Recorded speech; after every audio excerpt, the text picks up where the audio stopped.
A gente vai conversar hoje sobre o grupo dos não silicatos, que na verdade, em termos de estudo, em termos de aula, a gente associa vários grupos da classe, vários grupos dos minerais nesse grande grupo que a gente chama de não silicatos, porque embora eles perfaçam cerca de 8% da crosta terrestre, eles são muito importantes.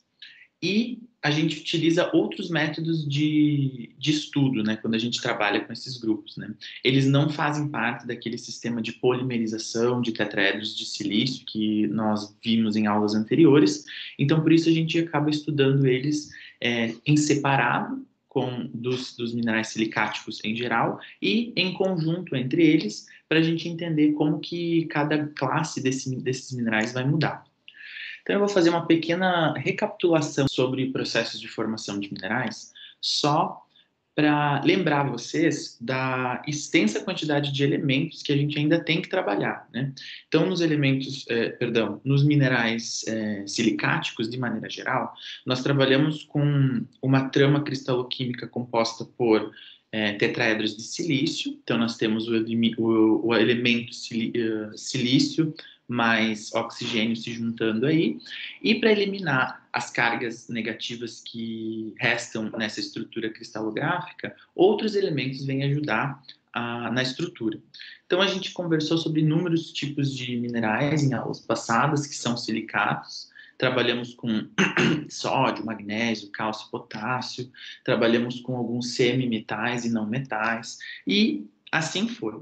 Então, no grupo dos não silicatos, ou seja, os minerais que não fazem parte desse grupo de trama mineralógica composta por tetraedros de silício, nós temos outros tipos de elementos que vão entrar na construção desses minerais, muito importantes para inúmeras áreas da sociedade e também da geologia, consequentemente, né? E eu vou deixar aqui a tabela só para a gente ter uma noção da quantidade de elementos que ainda falta para a gente, pelo menos, ter uma noção de onde encontrá-los ou como encontrá-los, né? Em termos de grupos minerais. Então, novamente, como comentado com vocês em outras aulas, os minerais eles são divididos em classes de acordo com o ânion ou o grupo aniônico que compõe esse mineral em específico. Isso ocorre porque o grupo aniônico ou o ânion que faz parte da construção química desse mineral, faz com que minerais com esse mesmo radical iônico, em geral, se formem por processos semelhantes ou então eles ocorrem de maneira associada na natureza. Então, eles acabam tendo semelhanças que fazem com que seja mais fácil classificá-los em um grupo do que, por exemplo, se nós fôssemos classificar a calcita, que é um carbonato, junto com algum outro tipo de mineral. Vamos pegar aqui a siderita, que é mais fácil. A siderita, que é um carbonato de ferro, se nós fôssemos classificar esse mineral, junto com a pirita, que embora tenha o cátion ferro, é completamente diferente do ponto de vista físico-químico. Então, o grupo aniônico ou o ânion é o que vai ser o material comum entre os minerais e, por causa disso, foi escolhido para fazer essa divisão dos minerais de acordo com o grupo aniônico. Então, esse esqueminha aqui ele também ficou bem claro para vocês, eu acredito, em aulas passadas, mas eu trago só para relembrar que nós vamos descendo uma série de hierarquias, né, até chegar em minerais que fazem parte sempre do mesmo grupo, ou da mesma classe, da mesma espécie e da mesma série. E eles ainda continuam sendo diferentes entre eles, porque eles sempre vão ter ou uma composição química diferente, ou um íon que vai neutralizar uma carga eletrônica dentro da estrutura é diferente, mas eles vão sendo classificados hierarquicamente em classes, grupos, espécies e séries. E como resultado, a gente tem a classe dos minerais, que também é um slide que não é desconhecido, já foi visto anteriormente, em que nós temos as 12 classes dos minerais, Essa é a maneira que os geólogos estudam os minerais. E nós falamos em aulas passadas sobre os silicatos, que está aqui embaixo, né? A flechinha está apontando para o grupo aniônico, né?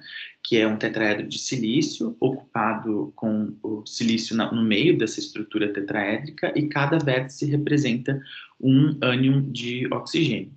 Então, os silicatos, eles são os mais importantes de todos, mas eles não são os únicos. Nós temos ainda outros 11 grupos de minerais, né, inúmeros minerais que fazem parte desses 11 grupos, que também são muito importantes a gente saber como que eles são gerados, né, e como que nós estudamos e identificamos eles.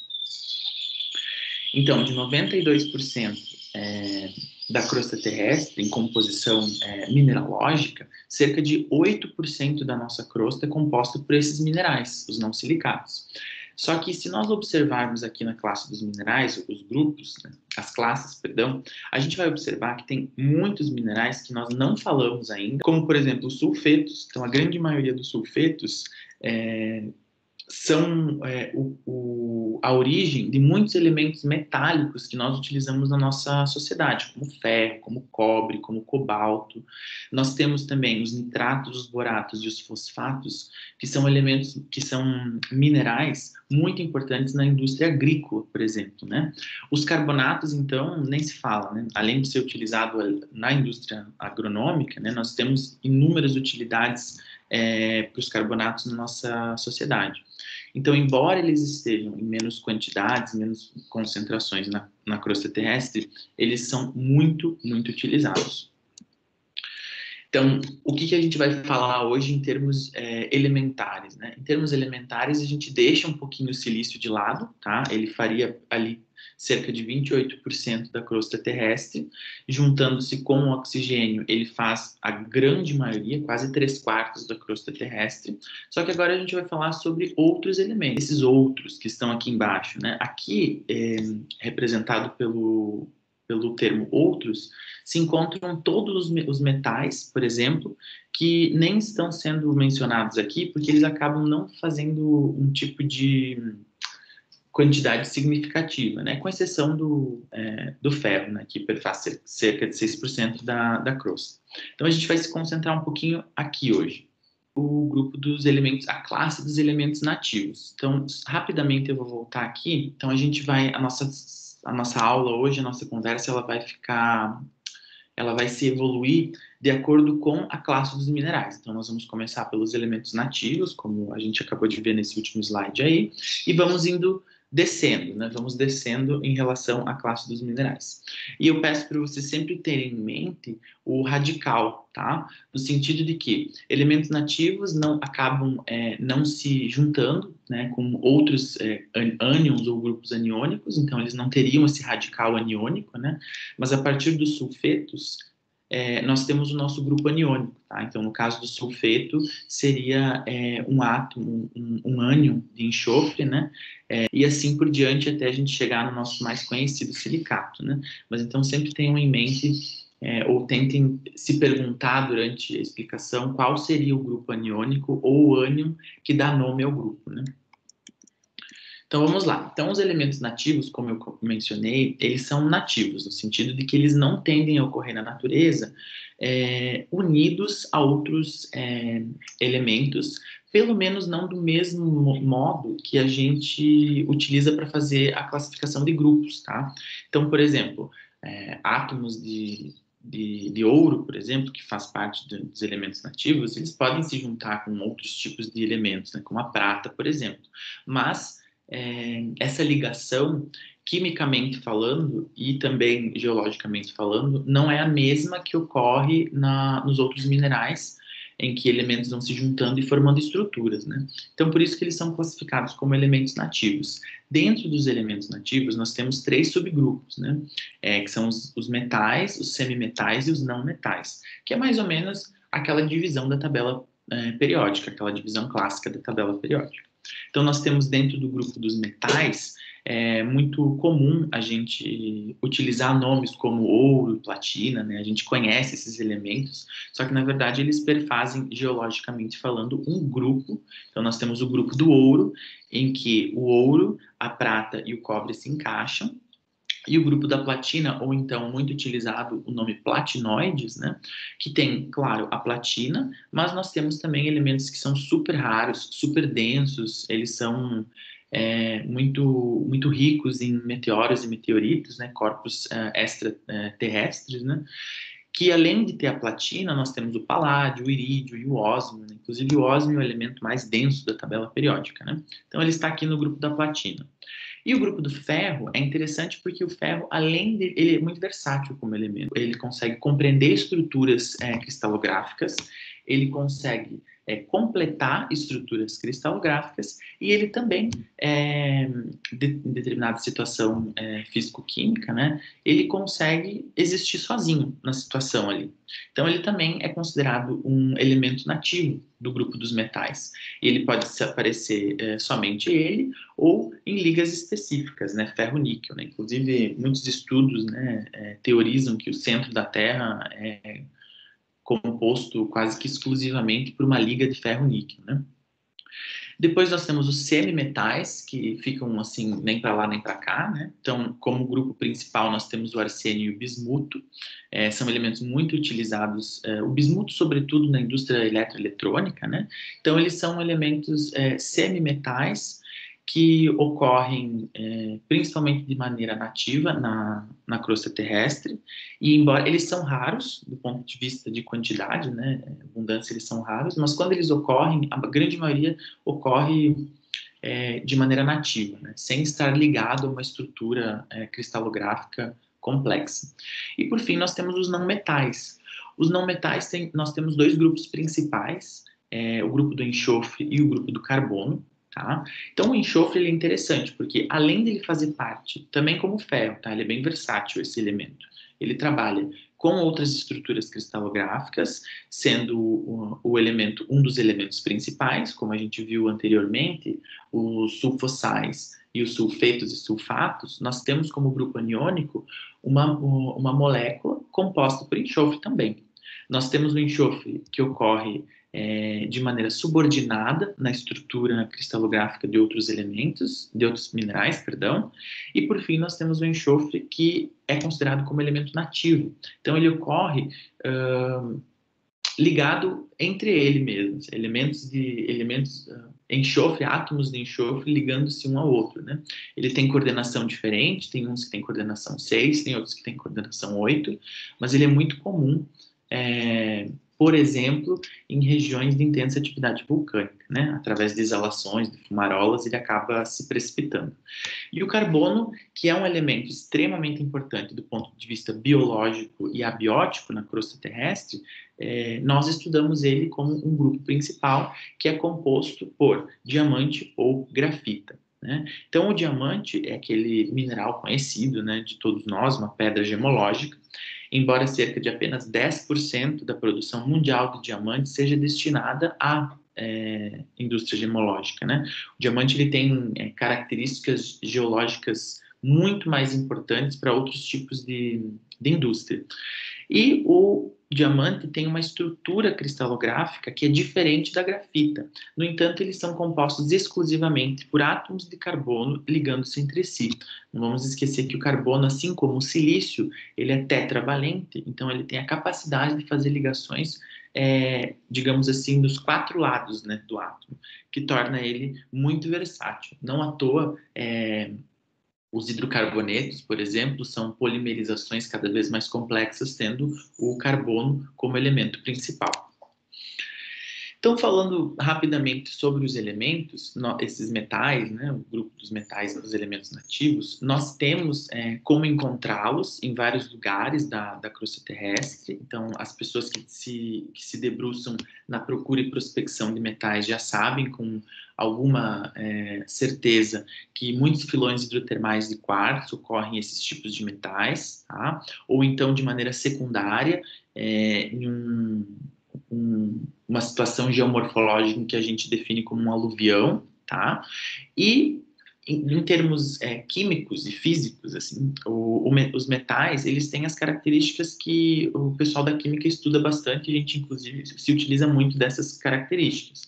Então, por exemplo, o ouro, ele é conhecido por ser um dos metais mais densos que tem, né? Ele é extremamente denso e ele faz parte do sistema isométrico. Isso significa, entre outras coisas, que a luz, quando bate numa estrutura composta por átomos de ouro ligados entre si, ela não vai ser refletida de duas maneiras diferentes, ela vai ser refletida de apenas uma maneira diferente. E ele é classificado como do sistema isométrico. Então é como se a gente imaginasse um cubo, por exemplo, né? Todos os lados têm têm a mesma área, todos os lados têm a mesma distância entre eles. Então, trazer umas imagens para, né, transformar a aula em algo um pouquinho menos enfadonho, né? Nós temos aqui o ouro em quartzo, né? Então, quando eu falo ouro em quartzo, na verdade, são cristais ou porções de ouro que estão aí associadas em um cristal ou cristais de quartzo que faziam parte de um filão hidrotermal. Então, é muito comum a gente encontrar o ouro nesse tipo de situação. E ele é um elemento bem chamativo, bem, digamos assim, fácil identificá-lo, né? Se você souber algumas características de antemão. A prata também ocorre muito em conjunto com o ouro e outros metais, tem uma densidade um pouquinho menor do que a do ouro, e também ela pode ocorrer em regiões em que ocorreram extensas percolações de soluções hidrotermais, ou em zonas oxidadas, ou também em depósitos de minério. Então, a prata, diferentemente do ouro, ela pode sim ocorrer em um depósito específico, com teores econômicos de ouro, né? Perdão, de prata. E eles podem ser encontrados em conjunto também na natureza, tanto prata quanto ouro, assim como esses outros que estão elencados ali no primeiro item. E aqui eu trago umas imagens para vocês, né, de prata, né? O cobre, ele pode ser encontrado de diversas maneiras, tá? Nós temos tanto os filões hidrotermais, quanto zonas oxidadas de superfície da crosta, ou ele pode ser encontrado tanto associado a rochas basálticas, formando camadas e regiões de intensa abundância desse elemento, ou no topo de regiões graníticas, que a gente chama de plutons graníticos, né? Que cristalizou durante milhões e milhões de anos. E lá no topo desse plutão granítico é onde o cobre vai se acumular devido a inúmeras características geoquímicas, mas ele é encontrado lá também. Se eu não me engano, a Bolívia ou o Chile, não vou saber com certeza, me desculpem, um deles tem grandes depósitos desse tipo de cobre. Ele é muito importante na indústria eletrônica e, assim como o ouro e a prata, faz parte do sistema isométrico, tem uma densidade também elevada, né?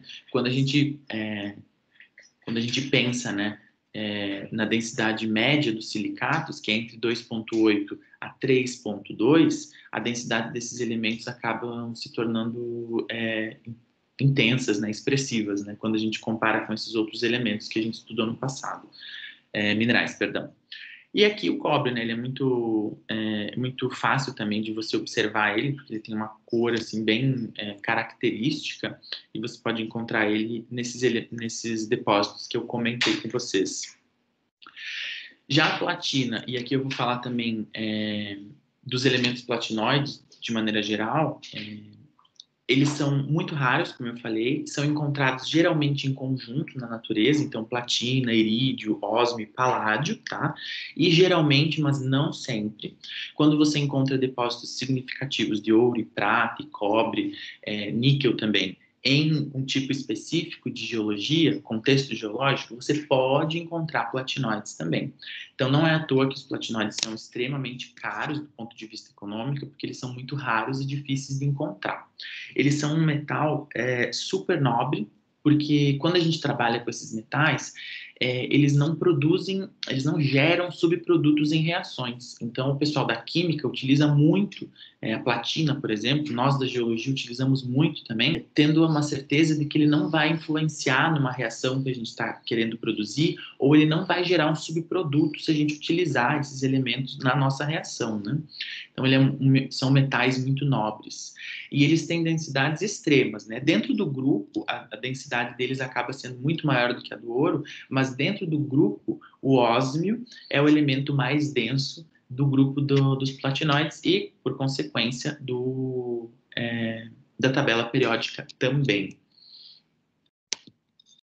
Então, aqui está, todos eles são meio cinzentos, com brilho metálico, então não tem como diferenciar eles assim a olho nu, mas eles ocorrem todos meio juntos, assim, em conjunto.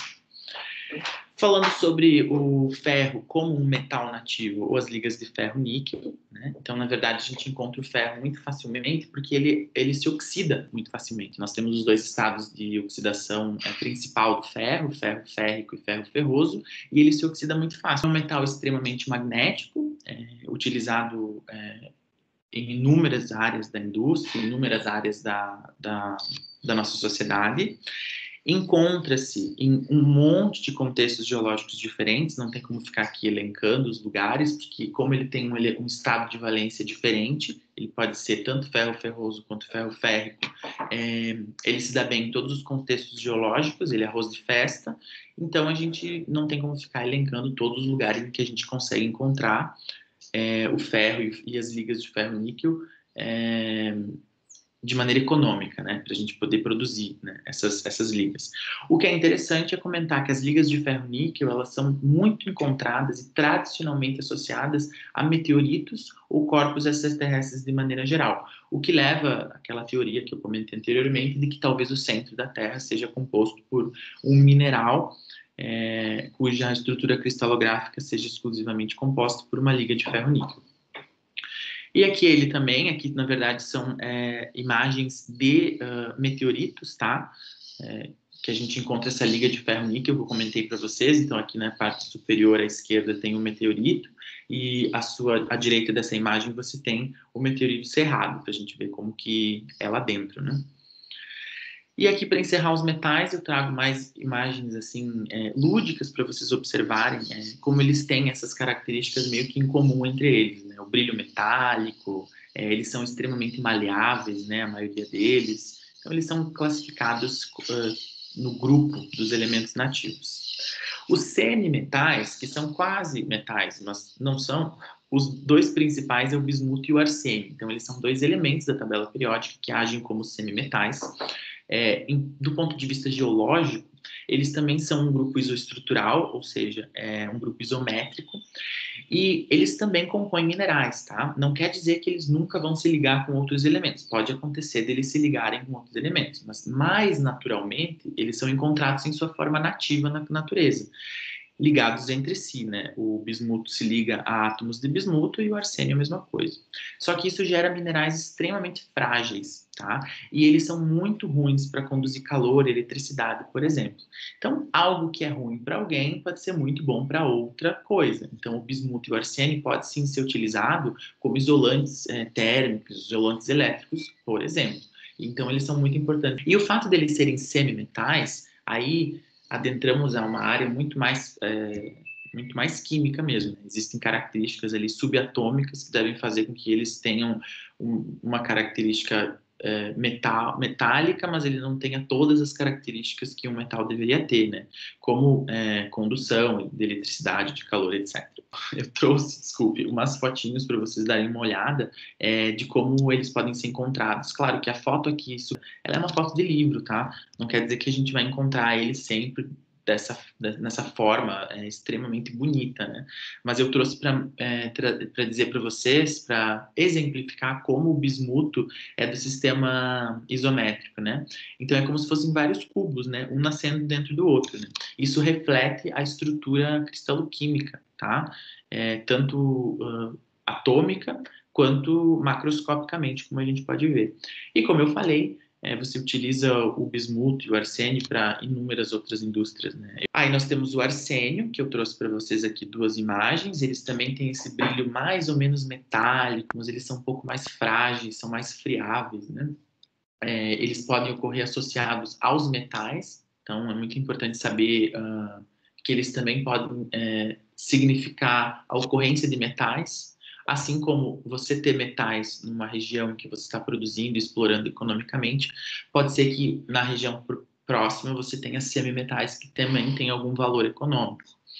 Então, você utiliza o arsênio, entre outras coisas, para ligas de chumbo, conservação de couro, vidros e pigmentos, né? Embora hoje em dia o arsênio tenha uma periculosidade para organismos, né? Muito grande, então a gente tende a utilizá-lo não então em grande quantidade quanto no passado. Hoje em dia não se usa tanto, né? Porque ele faz muito mal, né? Ele é nocivo à saúde.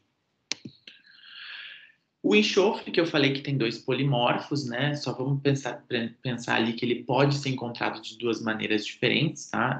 Isso é relacionado ao fato dele ter esse polimorfismo. Ele pode ser tanto ortorrômbico, que geralmente ele é de baixa temperatura, quando ele é ortorrômbico, e monoclínico, quando ele é de alta temperatura. Geralmente ele é sintético, quando ele é monoclínico, mas existe na natureza, principalmente associado às exalações vulcânicas. E a gente encontra o enxofre em inúmeros contextos, tá? Mas quando a gente está trabalhando só com enxofre e como um elemento nativo, ele geralmente acontece nas crateras de vulcão, com grande intensidade, grande abundância. E o enxofre é utilizado para em inúmeras situações. Né? Desde a China, 5.000 anos atrás, eles descobriram que o enxofre é muito bom para fazer fogos de artifício, explosivos de maneira geral. Hoje em dia nós utilizamos principalmente para fertilizantes, inseticidas, defensivos agrícolas de maneira geral. E aqui algumas imagens ilustrativas de como que é encontrado o enxofre no seu estado nativo na natureza, né? Principalmente na borda de crateras. Ele tem uma cor muito característica, mas acreditem, ele tem um cheiro muito mais característico. Então, uma vez que você sente esse odor, você não esquece. Então, enquanto o grafite ocorre tradicionalmente em rochas metamórficas, tá? E tem uma dureza e uma densidade relativamente baixa, quando a gente compara com o diamante, que ocorre... o processo de formação do diamante é bem complexo, nós geralmente encontramos ele na crosta terrestre de maneira secundária, porque nós não temos na crosta terrestre situações físicas o suficiente, químicas e físicas, né, que são propensas à formação de uma estrutura cristalográfica tão densa e tão compacta quanto a do diamante. Então, hoje em dia, nós sabemos que o diamante não é gerado na crosta, né, pelo menos não na crosta superior. Então, ele tende a ocorrer aqui na crosta, em rochas ou aluviões, tudo de maneira secundária, tá? Ele foi trazido até nós, né? Ou quando você encontra o que nós chamamos de kimberlitos e lamproitos, que são as rochas primárias onde eles foram gerados, mas mesmo assim essas rochas foram trazidas até a superfície por processos geotectônicos. Então, o diamante e a grafite, eles têm a mesma composição química, só que a estrutura química deles, perdão, a estrutura cristalográfica deles faz com que as características físicas sejam extremamente diferentes, como a gente pode ver aqui em relação à densidade e à dureza, né? O diamante é o mineral mais duro de toda a crosta terrestre, de todos os minerais que a gente conhece. E por ele ser extremamente duro, a gente utiliza em inúmeras indústrias como um abrasivo, porque ele consegue riscar, ele consegue desbastar tudo, né? Já que ele é o mais duro de todos. E aqui são diamantes, são cristais, né, de diamante, e a imagem aqui que parece um metal, na verdade, é a grafita, tá? Então, é uma rocha metamórfica ela tem esse tom metálico, porque ela é extremamente abundante nesse mineral, tá?